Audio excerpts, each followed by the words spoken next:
मेरा नाम कुंजन दास है और मैं आसनसोल की रहने वाली हूँ। ये वाकया उस वक्त का है जब मैं पढ़ाई करने के लिए दिल्ली में रहती थी। मैं एक सामान्य परिवार से हूँ। मेरे बाबा बुक स्टोर में काम करते हैं। कमाई ज़्यादा नहीं है, फिर भी थोड़े पैसे जोड़कर उन्होंने मुझे पढ़ाई करने के लिए दिल्ली भेजा। मुझे कंप्यूटर्स की नॉलेज थी, इसलिए मैंने इंपोर्ट एक्सपोर्ट की एक छोटी सी कंपनी में पार्ट टाइम जॉब कर ली, जिससे मैं अपने कुछ खर्च खुद उठा सकूं। मैं जिस कंपनी में जॉब करती थी, दीवान जी वहाँ के बॉस थे। काफी बूढ़े थे और गुस्सैल भी। पता नहीं उन्हें मुझसे क्या दिक्कत थी। हर रोज कम से कम एक बार मुझे उनसे डांट जरूर पड़ती थी। फिर भी मजबूरी थी, तो जॉब तो करना ही था। मेरे ऑफिस में 10-15 लोग ही थे। मैं शाम की शिफ्ट में जाती थी, कॉलेज के बाद 4 से 8 बजे तक। वो शनिवार का दिन था और मुझे अगली सुबह छुट्टियों पे घर जाने के लिए ट्रेन पकड़नी थी। ऑफिस लगभग खाली हो चुका था और मैं भी फटाफट अपना काम निपटाकर अपने पीजी हॉस्टल पहुंचना चाहती थी। 7 बजे थे। मुझे बॉस का कॉल आया। उन्होंने मुझे अपने ऑफिस में बुलाया। मुझे लगा रोज की तरह डांट खाने के लिए ही बुलाया होगा। जब मैं ऑफिस पहुंची तो बॉस ने कहा, गुंजन, अपनी मेल चेक की क्या? आपको कल कुछ काम दिया था, वो अभी तक नहीं हुआ है और आज रात वो मुझे चाहिए, अर्जेंट है। मुझे कुछ समझ नहीं आया।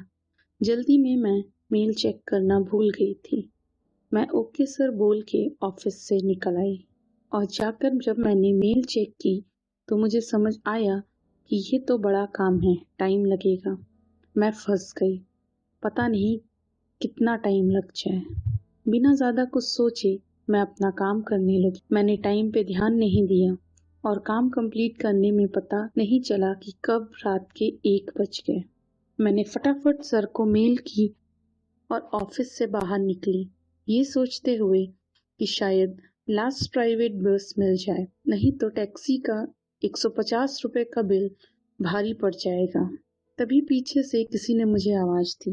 दीदी रुको। ये दामू भैया थे, मेरे ऑफिस के बिल्डिंग के चौकीदार। दीदी इतनी रात को कहाँ जा रही हो?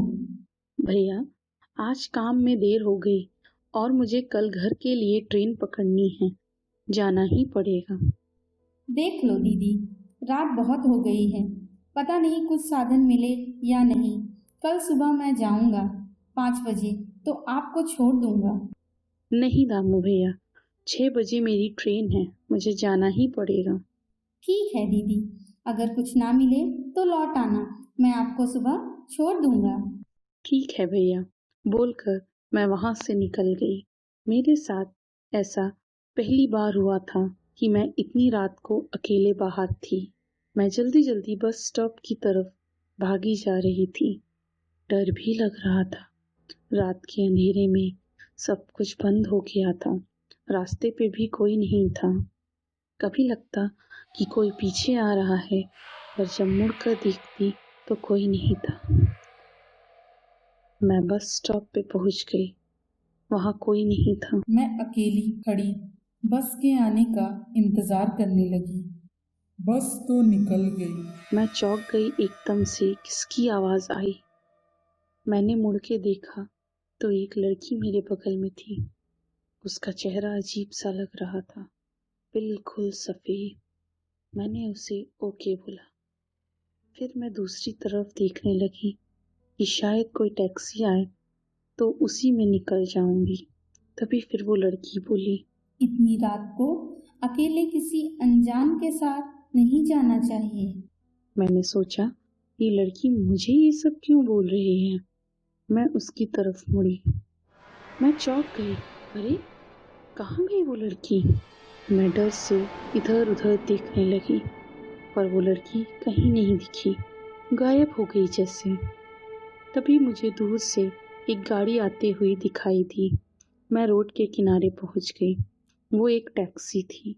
मैंने उसे हाथ से इशारा किया तो वो मेरे पास आकर रुक गई। मैंने ड्राइवर से पूछा, भैया शुभम विहार चलोगे? हाँ जी मैडम, बिल्कुल चलेंगे, बैठो। मैं टैक्सी में बैठने वाली थी, तभी मुझे उस लड़की की बात याद आ गई और मैं कुछ सोचने लगी। तभी पीछे से एक गाड़ी आकर रुकी और किसी ने मुझे नाम से आवाज दी। गुंजन? अरे ये तो मेरे बॉस की गाड़ी है। मैंने टैक्सी वाले को बोला, भैया आप जाओ, और मैं अपने बॉस की गाड़ी के पास गई। गुंजन चलो, मैं तुम्हें छोड़ दूंगा। Thank you sir. मैं गाड़ी में बैठ गई और हम लोग मेरे पीजी हॉस्टल के लिए निकल गए। बेटा, इतनी लेट निकलने से पहले बोलना तो चाहिए था। अच्छा हुआ मैंने मेल देखी तो पता चला कि तुम अभी निकली हो ऑफिस से। हाँ सर, आज काम करते हुए टाइम का ध्यान ही नहीं रहा। बेटा, इसीलिए मैं तुझे डांटता हूँ कि काम और टाइम दोनों का ध्यान रखा करो, मगर तुम नई पीढ़ी के लोग हम बूढ़ों की बात कहाँ सुनते हो। Sorry sir. बात करते हुए पता भी नहीं चला और मेरा पीजी हॉस्टल आ गया। मैंने सर को थैंक यू बोला और चली गई। अगली सुबह मैं ट्रेन से आसनसोल निकल गई। हफ्ते भर बाद मैं घर से लौटी और ऑफिस गई। वो भी शनिवार का दिन था। मॉर्निंग में ट्रेन से आने के बाद सीधा कॉलेज और फिर ऑफिस आ गई थी। बहुत थकान हो रही थी। ऑफिस खाली हो चुका था, ज़्यादा काम भी नहीं था। सर ने मुझे बुलाया और कहा, गुंजन बेटा, आज ज्यादा काम नहीं है, तुम 7 बजे तक निकल जाना। Okay sir. जो थोड़ा काम था मैंने खत्म कर लिया और मैं 7 बजने का इंतज़ार करने लगी। समय निकालने के लिए मैंने पास में रखा अखबार उठाया और पढ़ने लगी।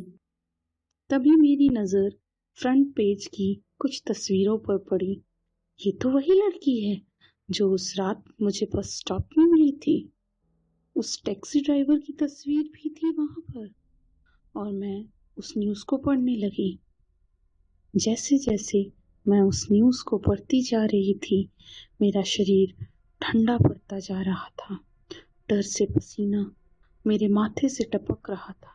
मुझे विश्वास नहीं हो रहा था जो मैं पढ़ रही हूँ वो सच भी हो सकता है। उस खबर में बताया गया था कि पिछले शनिवार उस रात जिस टैक्सी ड्राइवर से मैं मिली थी वो एक साइको किलर था। रात को जिन लड़कियों को अपनी टैक्सी में बैठाता था उनको किसी सुनसान जगह ले जाकर उनका रेप करके बड़े पत्थर से सिर कुचलकर बहुत बेरहमी से उनका खून कर देता था। अब तक 5 लड़कियों के साथ वो ऐसा कर चुका था। उनमें से एक लड़की वही थी जो उस रात बस स्टॉप में मुझे मिली थी। वो एक रात पहले उसी बस स्टॉप में उस ड्राइवर की टैक्सी में गई थी। मेरा दिल बहुत ज़ोर से धड़क रहा था और मेरा सर घूम रहा था।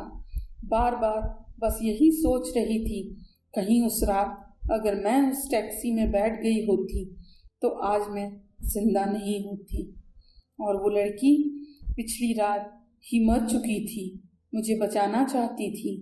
यही सब सोचते हुए मैं ऑफिस से कब घर पहुंची पता नहीं चला, पर सारी रात मुझे नींद नहीं आई। उस डरावनी रात की हर बात मुझे बार बार याद आ रही थी। आज भी मैं रात को अकेली कहीं नहीं जाती और जब भी मैं उस डरावनी रात के बारे में सोचती हूँ तो डर से कांप जाती हूँ।